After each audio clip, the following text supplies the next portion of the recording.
In a dark apartment in Japan, a boy is beaten by his own father, who finds any excuse to hit the kid. This time he was furious because his son was taking too long to eat, and in his mind that was reason enough to hit him. Not fully understanding why he was being beaten, the child kept repeating an apology. Years later, these abuses still haunted Takao Mimori. On a school trip, he overhears Sogou Ayaka, the Class 2C representative, demanding the return of a book that Omayada had taken just to annoy her. During this, Mimori notices some classmates like Yasu observing with anger, but keeping their heads down, while the Takao sisters act calmly, just like the apathetic teacher in charge of the trip, Zakurogi Tomatsu. Suddenly, Mimori decides to stand up to the bully, but freezes when the guy puffs out his chest. That's when Takao steps in, and being a respected student, makes Omayada return the girl's book. Even so, Omayada continues to bully the students, with Yasu being the next victim. The teacher then intervenes in a bizarre way, saying it would be a huge loss if Yasu took his own life, and even suggests the boy should do it when he's not the teacher if he chooses that path. Suddenly, without any noticeable reason, the students on the bus are transported to a world called Alien by the goddess Vicious. Without offering explanations, the entity reveals that the summoned humans are the hope to defeat the great demon empire. 200 years ago, the heroes of that time defeated this great evil, but the dark forces have returned once more. Because of this, Vicious needs the powers of the chosen ones again. The students around are confused, with some thinking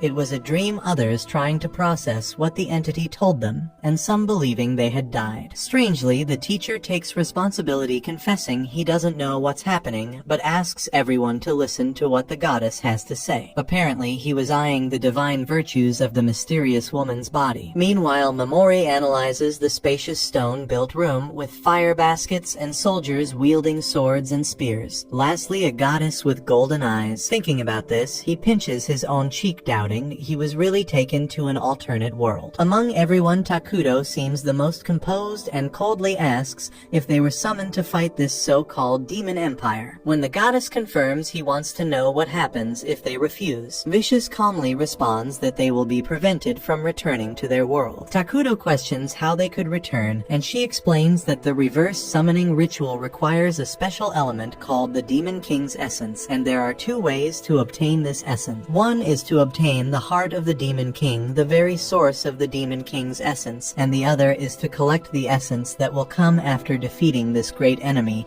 and place it in the crystal necklace Vicious carries. In his usual manner, Omayada confronts the goddess, saying they have nothing to do with this empire, so Vicious kneels before the summoned ones and begs for their help, calling the students the heroes of salvation. Sogou argues that they are just ordinary humans, and perhaps not the help the goddess expects, but the entity reveals that all of them have powers they never imagined, causing a tremendous commotion among everyone. Out of nowhere, a giant wolf is brought in along with a human. The wolf is then released and devours the man, instantly spreading blood all over the hall. Using a fireball, Vicious exterminates the beast. Faced with the facts, Takao realizes they have no choice but to accept what's on the table. Then the entity announces it's time to confront the hidden abilities within each of them, and each student steps up to a magic sphere that determines the summoned one's skill level. As everyone took their turns, the sphere showed average energy until it was Omayada's turn, who displayed above normal strength. However, Takao follows and breaks the evaluation crystal, making Vicious applaud and say he is part of the S class. Omayada, envious, asks what class he belongs to, and the goddess informs him he is ranked A. As always, the boy realizes he will never be on Takao's level. Next, Ayaka takes the test and also breaks another crystal. Besides her, Hijiri also joins the S class, something that had never happened before in this world, with so many summoned ones showing such high abilities. Finally, it's Mimori Tauka's turn, who expresses a purple light in the sphere, perhaps the weakest of all. Without giving any details, the goddess sends the next person for testing, leaving Mimori confused. He asks which class he belongs to, but is ignored, so he steps away, certain that he is just a background character in this whole process, just like in the world he came from. While these thoughts hammer in his mind, Mimori hears from the goddess that one of the summoned has reached the strength of the dark hero, the most powerful of all. With his hand on the crystal, Yasu knew his time had come. Next, the summoned ones learn to see their statuses, and Mimori is frustrated with the low numbers he displays, discovering he belongs to the E class. Each of the summoned possessed an exclusive ability, and he was capable of inflicting status conditions. Omayada, fed up with all the talking, tells the goddess to take a break. The teacher asks the student to speak respectfully to the entity, so the boy starts to show off by throwing in everyone's face that he is a class, unlike the teacher who is only D class. Next, Vicious announces a ritual and calls Mimori to participate, stating that he is the lowest ranked among all the summoned. She explains that in the past, the weakest always posed a hindrance to the higher class heroes, and thus it was decided that the best course of action would be to discard these individuals. However, since public disposal might cause an uprising among the others, she decides to give the lowest ranked hero a chance. Mimori will be left in a ruin,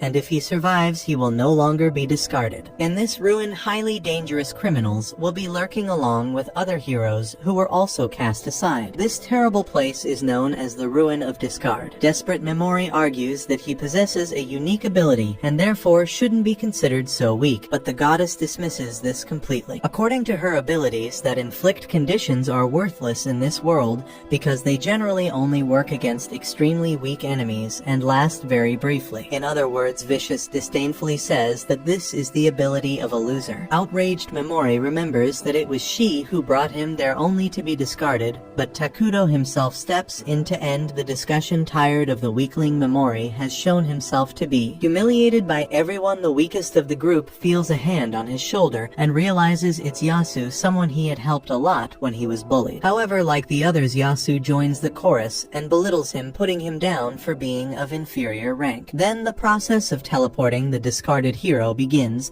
and as is tradition in Alien, each summoned individual receives a unique item. In Mimori's case, he is given a worn-out leather bag capable only of making a gem glow when mana is imbued into it. Ayaka tries to intervene and point out how wrong they are in treating the boy this way, but Vicious knocks her down with a punch to the stomach. On top of that, she orders everyone to look at the discarded hero and warns that this will be the fate of all who do not have the necessary capability to fulfill the objective, in other words, the losers. Fed up with the humiliation, Mimori unleashes one of his powers, paralysis, but nothing happens to the goddess, who is immune to such weak abilities due to a dissipating bubble that constantly surrounds her body. This bubble provides absolute protection against status spells. Given this, the goddess takes the opportunity to further humiliate the boy, loudly declaring that Mimori is a Class E loser. Just to test his above-average powers, Takao casts a dragon explosion on the hall's wall, clearly showing the contrast between himself and the discarded hero, who bows his head in the face of everything he is experiencing. Along with Takao, all the students despise their classmate, who was classified as the weakest, while Vicious asks for Mimori's last words. Crying and speechless, the boy remembers when he was beaten by his father. On one of those days, his brother came to him and taught him that no matter how much we pretend to be harmless, that is never who we really are. In fact, this repressed way of being is the opposite of what we can express, and showing this personality trapped inside us is what will dictate our path. With this memory in mind, Mimori tells the goddess to go to hell and warns her to prepare herself in case he returns alive. With that, he is teleported to the Ruin of Discard and tries to open his status, but it's not possible due to the obscured vision of the place. Remembering what Vicious said about his return, the boy imbues mana into the accessory to generate a glow that he uses like a flashlight. Looking around, Mimori notices the dreadful cave he has been placed in, along with split skulls littering the ground. As if that wasn't enough, he is attacked by a huge monster lurking in the dark corners of that area, and his only option is to run for his life, aware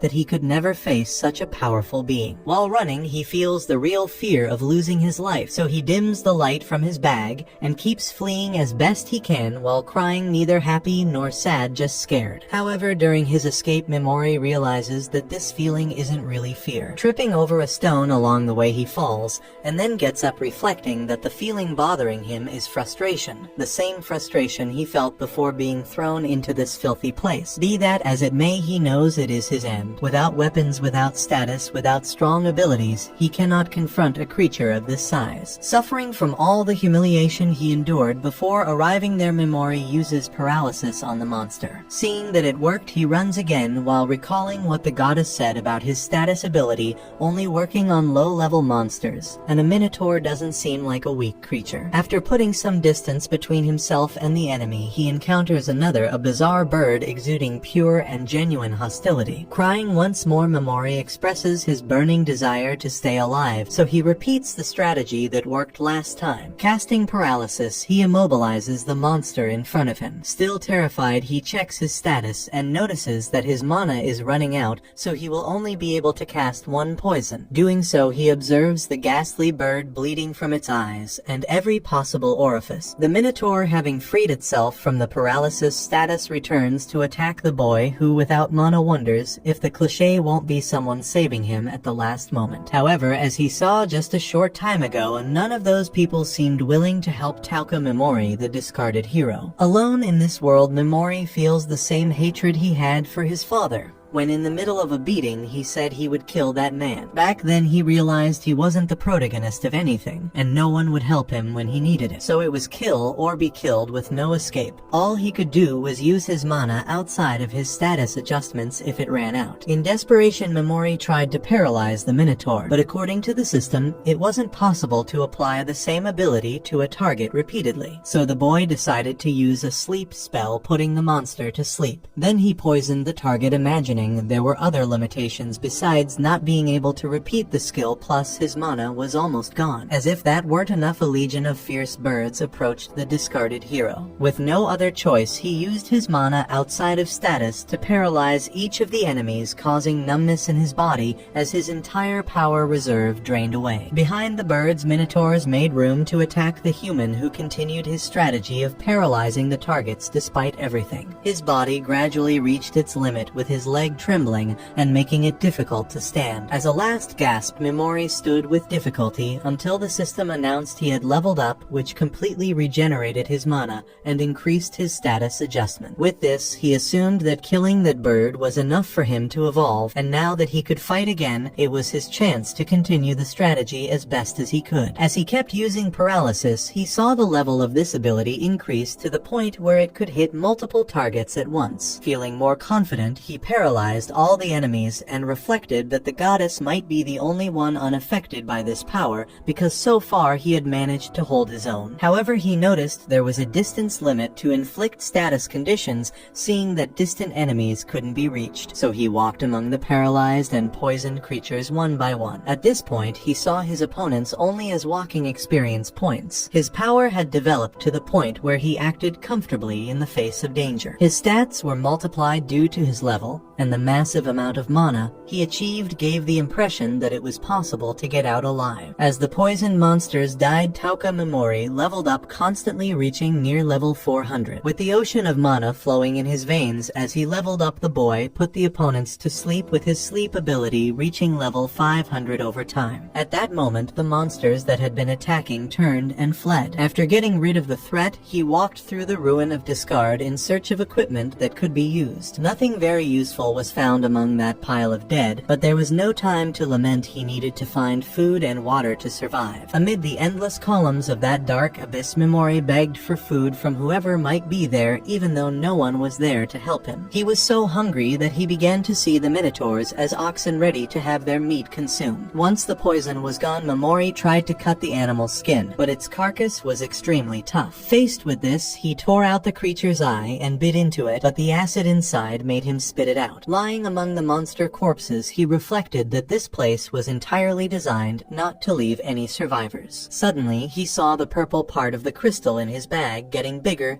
and its weight increased drastically. Mimori opened the bag and found packaged meat with soda, then drank the liquid without questioning where it came from. Definitely, this was the best food he had ever eaten in his life. Not for the taste itself, but for the necessity. Mimori didn't know exactly what those colors were in his bag. or if it would produce food again. But either way, that unique item wasn't to be abandoned. As the days passed, the young man got used to the ruin of discard, and the dozens of monsters lining the dungeon could be seen paralyzed and poisoned, falling one by one to the ground lifeless. Observing that domino-worthy scene, Mimori lamented the terrifying acts he had been committing under those circumstances, as if his soul screamed for humanity amidst that hell. As his level increased, he cried and questioned why he was there. As a child, Mimori asked similar questions. His father wasn't a minotaur, but was so grotesque in the eyes of the little boy that he seemed scarier than the fierce birds trying to kill him day after day in the ruin of discard. Speaking of which, since that time he knew he had to kill his father unless he wanted to be killed himself. Until one day his uncles extended their hands to the little boy, giving him the warmth of a family. They taught Mimori to be kind, to have empathy for others' pain, and this upbringing made the boy think he had learned to be like them. However, looking at the devastation around him, he felt nothing, not even while taking the lives he had taken. The lack of fear in killing made him fear himself, that there was nothing that could be done. Not in the ruin of discard. As his brother used to say, one must accept who they are. With this in mind, the exiled hero now walked as the new Toka Mimori. As days passed, in the midst of his long journey, the young man found a cave environment with a unique atmosphere where a door had a talisman with a blue crystal. The color reminded him of mana, which made him imbue the stone with this type of energy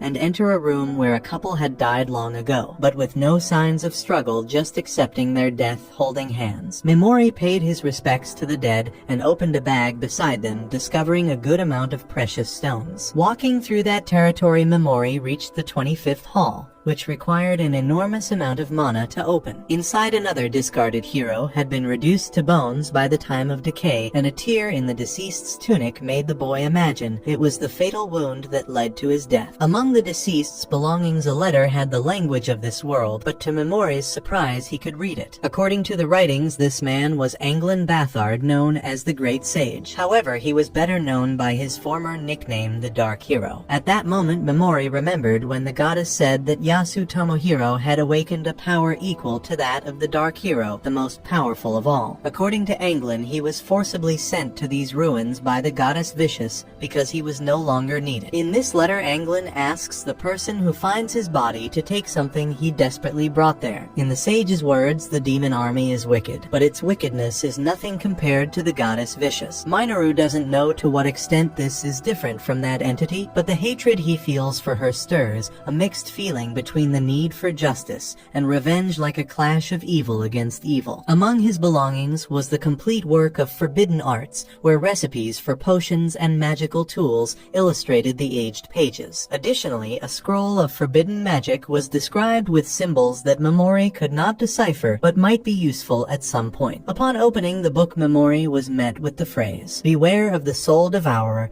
it was what killed everyone else." As he walked through those dark alleys, the young man honored the dead scattered on the ground, as if trying to stay sane, or perhaps even reclaim part of the humanity he thought he had destroyed. At the top of a staircase ahead, he found a door that required an object to open, and in the hope it would lead to the surface, the forgotten hero set out to find this item, whatever it might be. Thinking to himself, not even the Dark Hero, the most powerful being in this world, was able to face the soul devourer, but Mimori believed he had evolved to the point of trying his luck. Speaking of which, the end of a corridor featured a macabre face carved into a wall, and on the forehead of this head, an object that might be what he needed. Imagining it might be the soul devourer, Mimori exposed himself with the intent of quickly invoking some ability, but was surprised by an absurd reaction power that injured his hand with a beam of energy. Apparently, this beam is activated when the target shows intent to attack. Moreover, that face was out of reach of his magic, so perhaps it was better to evolve more before confronting this thing. However, the structure detached from the wall and revealed itself to be a creature with a life of its own, which could mean the classic kill or be killed scenario for the discarded hero. Outside, a woman reached the ruin of discard and approached the entrance. Mimori did not doubt that a being of this level was unaware of his presence there, so he needed to stay as alert as possible. Soon the soul devourer expelled a viscous substance that gave life to hideous monsters formed from that disgusting puddle. One day these monsters were the discarded humans in this ruin,